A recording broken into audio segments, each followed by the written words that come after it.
Good morning बच्चों, आज हम लेके आए एक जबरदस्त topic that is called LCM HCF. कुछ क्वेश्चंस करेंगे बस जो एग्जाम पॉइंट ऑफ व्यू से बहुत ज्यादा जरूरी है। तो पहला क्वेश्चन है, एलसीएफ दे रखा है हमें दो नंबर्स का 110। अब ध्यान से देखो, अगर एचसीएफ हमें दे रखा है ये नंबर का और हमें एलसीएम निकालना है, एक बात बताओ, जब एलसीएम निकालना है तो क्या एचसीएफ की जरूरत है? अरे जब दो नंबर ऑलरेडी दे रखे हैं तो सीधा एलसीएम निकल जाएगा। तो हम लोग क्या करते हैं, 2750 4400। अब मैं इसे ब्रेक करना शुरू करूंगा। क्या है नंबर 11 और 10 तो है ही है, इसमें 11 भी है और इसमें 10 भी है, दोनों में नंबर। तो पहले तो मैंने लिखा 10, इसका मतलब कॉमन है, और 11 भी कॉमन है, बाकी जो बचेंगे वो एक्स्ट्रा होंगे। 11 से इसे डिवाइड करोगे कितना आएगा, 4, और एक 10 और बच जाएगा। जब इसे 11 से डिवाइड करोगे तो आएगा 55, नहीं 25। बस हो गया, क्वेश्चन खत्म। देखो क्या एचसीएफ यही आ रहा है, यही तो कॉमन है, तो एचसीएफ तो ये हो गया। लेकिन एलसीएम क्या होगा, एलसीएम होगा हमारा 10 इंटू 11 इंटू 25 इंटू 4 इंटू 10। ठीक है, लेकिन मुझे तो के की वैल्यू निकालनी है, तो मुझे 273 बाहर निकालना पड़ेगा। अब 273 क्या, आप इन दोनों को मल्टीप्लाई कर दो, आ जाएगा 273। तो बच क्या गया, 10 4 10, 400 बच गया अलग से, 400 हमारा अलग से बच गया। तो के की वैल्यू क्या हो गई हमारी, 400। नहीं समझ में आया हो मुझे पता है आपको, दोबारा देख लो। एलसीएम इन्होंने दे रखा है, एलसीएम कैसे निकालते हैं, उसको फैक्टराइज कर दिया, ओरली फैक्टराइज किया है मैंने। क्यों? क्योंकि मुझे पता है एचसीएफ 110 है, इसका मतलब इनके अंदर 110 है, और 110 होता क्या है, 10 इंटू 11। 10 दोनों में कॉमन है, 0 दिख रहा है मुझे। 11 से इसको डिवाइड किया, 25 बाहर आ गया। 11 से इसको डिवाइड किया, 4 और 10 बच गए, और 11 तो मैंने बाहर निकाल लिया। ओके ठीक है। एलसीएम कैसे निकालते हैं, जो कॉमन है उसे एक ही बार लिखना भाई। ये कॉमन दिख रहा है ना, एक बार लिखा, कॉमन दिख रहा है एक बार लिखा, जो अनकॉमन है उन्हें लिख दो सारे। मुझे बोला 273 को बाहर निकालना है, 273 को बाहर निकालो, इन दोनों को मल्टीप्लाई करोगे आएगा 273, निकाल दिया बाहर, जो बच गया वो के है। क्वेश्चन खत्म। इफ एडजेसेंट साइड ऑफ, मतलब भाई एक रेक्टेंगल है, यहाँ मैंने एक रेक्टेंगल बना दिया आपके लिए, और यहाँ पे ना ए और बी दो एडजेसेंट साइड है उसकी, ए और बी, और उनकी रेशो जो है 3:5 है। ए और बी का रेशो कितना है, ए रेशो बी जो है वो 3:5, और बोला एचसीएफ जो है 11। इसका मतलब पता क्या, एचसीएफ क्या होता है, ये ए और बी के अंदर, मतलब जो दो नंबर्स थे, 11 दोनों में कॉमन रहा होगा, 11 दोनों में कॉमन रहा होगा, जब तो कट गया भाई, अबे जब तो कटा है वो, ये तो को प्राइम नंबर हो गया ना, बच गया। इसका मतलब वो नंबर क्या रहा होगा, 33 और 55। वो नंबर क्या रहेंगे, 33 और 55। देखो 11 से ही तो कट रहा है, और जिससे जो सबसे बड़े नंबर से कटेगा, कट तो 1 से भी रहा है, सबसे बड़ा नंबर ही तो एचसीएफ होता है हमारा। तो दो नंबर मिल गया हमें, ए मिल गया 33, बी मिल गया 55। बताओ पेरीमीटर कैसे निकालते हैं, 2 एल कितना है, 33 55 88 का डबल 176 हमारा क्या हो गया, पेरीमीटर हो गया। जो भी यूनिट दे रखी है, centimetre square, metre, centimetre, metre, जो भी आपको दे रखा है। ठीक है, एक चीज और, बंद कर दो। एक चीज और, इसमें क्या देखना, अगर मैंने आपको बोला, ध्यान से देखना, मैंने बोला दो साइड दे रखी हैं ए और बी, ठीक है, और जैसे मान लेते हैं, चल इसको ना काट, यही मैं जहाँ रोक रहा था ना वहीं रोक दियो। बहुत ही प्यारा क्वेश्चन है, बहुत ही प्यारा। इसको ओरली करेंगे, इसको करेंगे कैसे, इसको हिट एंड ट्रायल से ही करेंगे, खुद दिमाग लगाना आप। HCF of A and B is equal to LCM of A and B. खुद बताओ, कोई दो ऐसे नंबर बताओ मुझे जिनका एलसीएम भी वही हो और HCF भी वही हो। क्या बात, दो नंबर बताने हैं ना मुझे, एलसीएम भी वही है और एचसीएफ भी वही है, तो दो नंबर के बीच में क्या रिलेशन हो सकता है,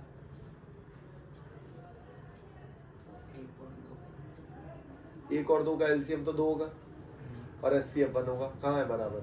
एलसीएम और एचसीएफ बराबर होना चाहिए। तो मैं तुम्हें बता रहा हूँ कोई नंबर ऐसे है ही नहीं, अलग अलग नंबर हो ही नहीं सकते भाई, कोई भी अलग अलग नंबर कभी जिंदगी में हो ही नहीं सकते। अगर एलसीएम और एचसीएफ बराबर करना है ना मुझे, तो वो दोनों नंबर हमेशा सेम होंगे। कोई भी नंबर ले लो, 5 और 5, बताओ इनका एलसीएम कितना है? कितना है? 5 ही तो एलसीएम।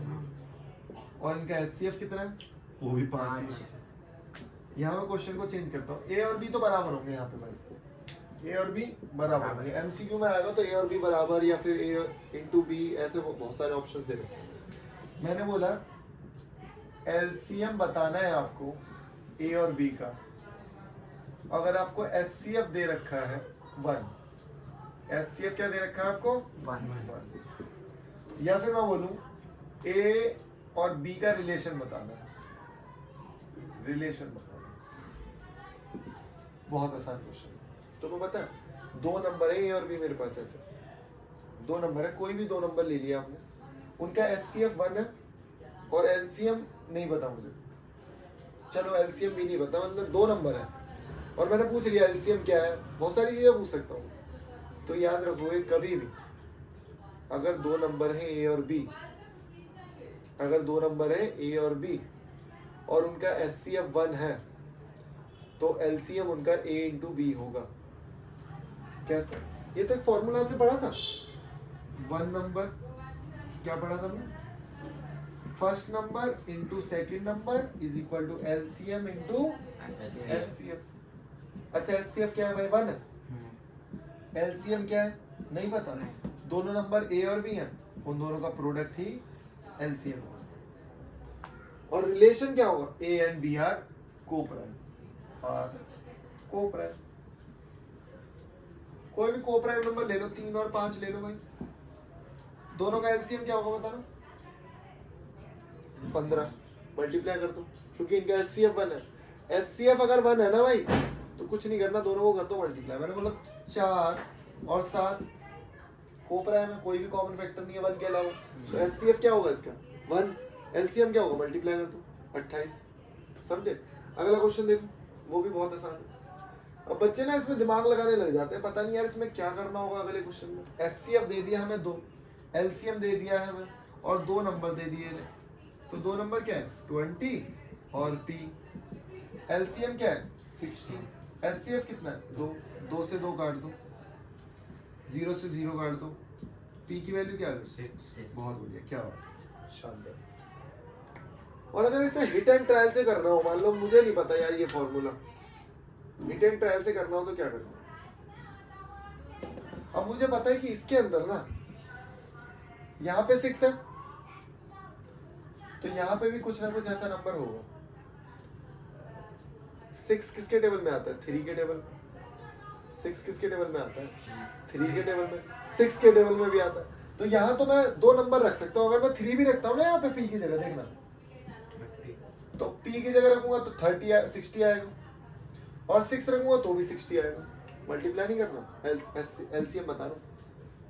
लेकिन अगर मैं यहाँ पे 3 रख दूं तो क्या बताओ, एचसीएफ 2 आ सकता है? नहीं आ सकता, 6 ही आएगा। समझे?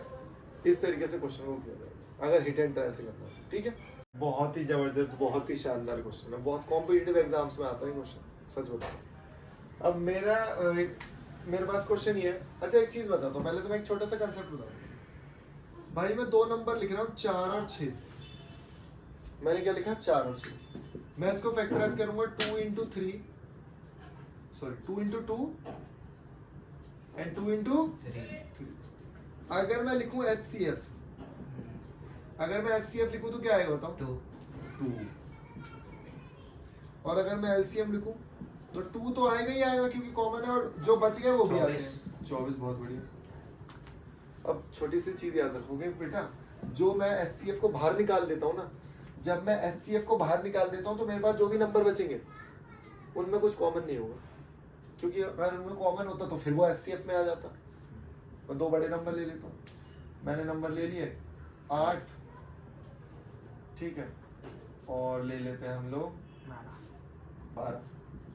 तो मैंने देखा 2 इंटू 2 इंटू 2, और मैंने देखा 2 इंटू 2 इंटू 3। तो मैंने बताया एचसीएफ क्या होगा भाई, जो कॉमन आ रहा है एक और ये लो। तो मैंने बताया बेटा जो नंबर बच जाते हैं ना, एचसीएफ को हटा के जो नंबर बच जाते हैं वो हमेशा याद रखो, वो किसी की टेबल में नहीं आएंगे, हमेशा को प्राइम होंगे वो, हमेशा को प्राइम नंबर जो बच जाते हैं। और वो जो नंबर बच जाते हैं उनको हम ए और बी ले लेते हैं, ए बी, और उनको क्या ले लेते हैं, ए और बी। तो ध्यान से देखो जो भी एलसीएम होता है ना वो क्या होता है, अच्छा ये क्या था, एचसीएफ था, ये क्या था, एचसीएफ था, और मैंने बताया जो नंबर बच गए वो क्या होते हैं, ए और बी। एलसीएम भी पता है, एचसीएफ भी पता है, ठीक है। बस उसी कंसेप्ट से ऊपर वाला क्वेश्चन करेंगे। नहीं आया वो समझ में, मुझे पता है, थोड़ा सा मैंने कॉम्पिटिटिव एग्जाम के पॉइंट ऑफ व्यू से बताया तो नहीं आता समझ में, कि जो भी दो नंबर लिखे हैं उनमें एचसीएफ अगर मैं निकाल दूं, कॉमन नंबर मैंने निकाली दिए तो बच गए, तो वो अनकॉमन हुए ना। देखो अनकॉमन है ये, कोई भी बड़े से बड़ा नंबर ले लो भाई, अगर मैं उसमें से एचसीएफ निकाल दूंगा तो जो दो नंबर मिलेंगे मुझे वो हमेशा याद रखना को प्राइम नंबर। हाँ ज्यादा भी बच सकते हैं, उनके ज्यादा भी बच सकते हैं, लेकिन वो होंगे को प्राइम ही।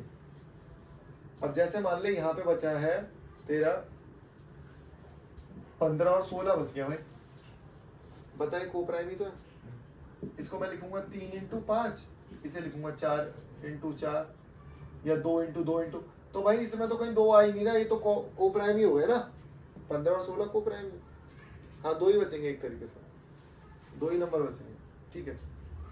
तो अब इस वाले क्वेश्चन को करते हैं। कई बार ए और बी के पेयर भी पूछ लेता है, ए और बी के पेयर भी पूछ लेता है। अब ध्यान से देखना, मैंने अभी आपको बताया भाई कि एलसीएम जो भी होगा वो क्या होगा, एचसीएफ इंटू ए इंटू बी, और ए और बी होंगे मेरे को प्राइम, ए और बी होंगे मेरे को प्राइम, ठीक है भाई, ओके। अब इन्होंने बोला इसे ना पी और क्यू ले लेता हूँ, पी और क्यू, क्योंकि यहाँ ए बी दो नंबर दे रखे हैं ऑलरेडी, कोई और नंबर, तो मुझे बोला एलसीएम तो दे रखा है इन्होंने 4147, एचसीएफ क्या है दो नंबर्स का 29, तो बच गए वो दो नंबर क्या, पी और क्यू। 29 को इससे डिवाइड करेंगे, तो अगर आप 29 को इससे डिवाइड करोगे तो आएगा 143 पी और क्यू। अब पता है क्वेश्चन क्या है कि भाई दो नंबरों को मल्टीप्लाई करके 143 आ रहा है, पता है नंबर कितने होंगे, तीन नंबर हो सकते हैं, कैसे 1 इंटू 143, मतलब एक तो जोड़ा ये बन गया पी और क्यू का, एक जोड़ा और बन रहा है 11 इंटू 13, इनको रिवर्स कर देंगे तो पी और क्यू की वैल्यू चेंज हो जाएगी, मतलब दो जोड़े, अब मैं कौन सा जोड़ा पिक करूं। अब उसने पता है क्या बोला, जो ए और बी है ना दोनों नंबर 29 से छोटे हैं, तो यार ये तो 29 से छोटा बैठ ही नहीं रहा, 11 वाले को नेगलेक्ट कर देंगे, तो वो दो नंबर क्या है, 11 ये नंबर ये 11 और 13।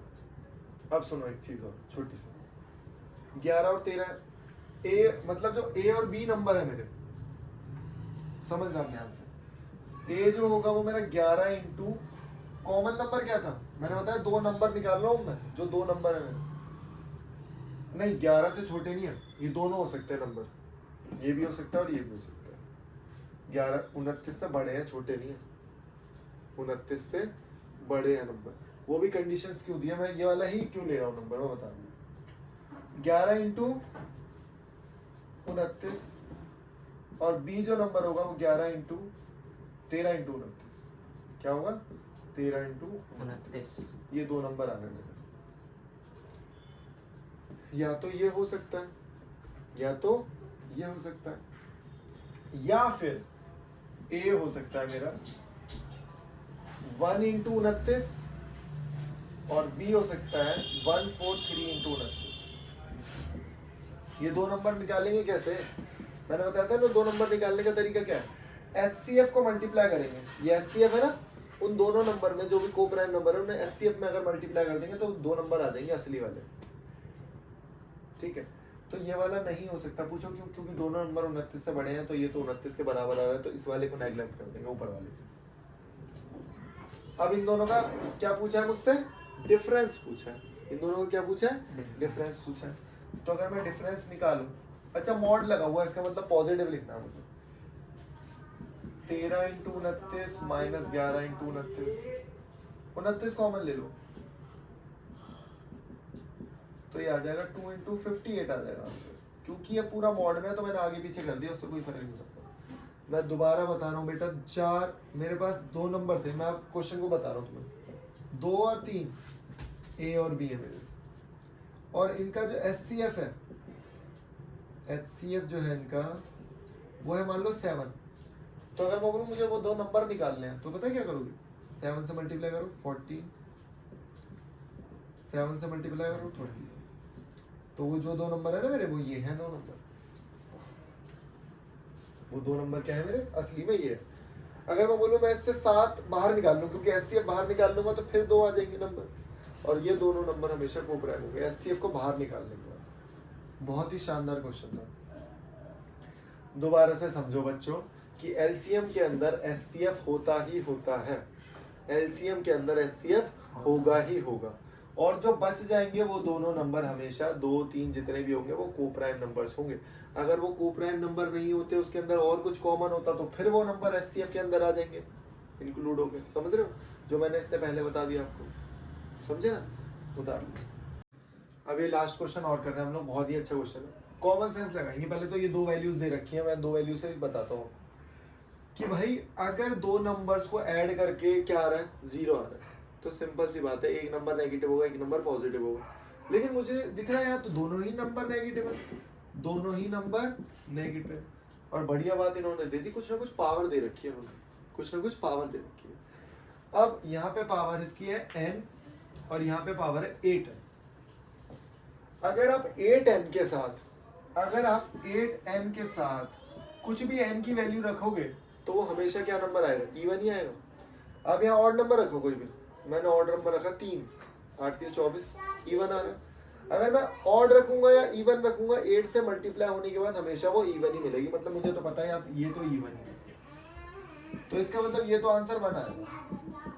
और मैंने बोला मुझे चाहिए 0, इसका मतलब ये नेगेटिव होगा, और नेगेटिव को नेगेटिव बनाए रखने के लिए यहाँ पे होगा ऑड, यहाँ पे क्या होगा ऑड, तभी ये -1 आएगा। तो n की जगह मुझे ये पता लग गया कि n की जगह मुझे क्या रखना है, n की जगह मुझे रखना ऑड है। कॉमन सेंस लगेगा, n की जगह क्या रखना है ऑड। अब सबसे छोटा ऑड नंबर क्या है मेरे पास, 1। तो भाई लीस्ट पॉसिबल बताया इसमें, लीस्ट पॉसिबल पॉजिटिव 1 आएगा। और देखो अगर आप इसमें 1 रखते हो तो -1 ही बचेगा, यहाँ 1 रखते हो तो ये 8 हो जाएगा, और 8 तो प्लस हो गया। समझ रहे हो, ठीक, ओके।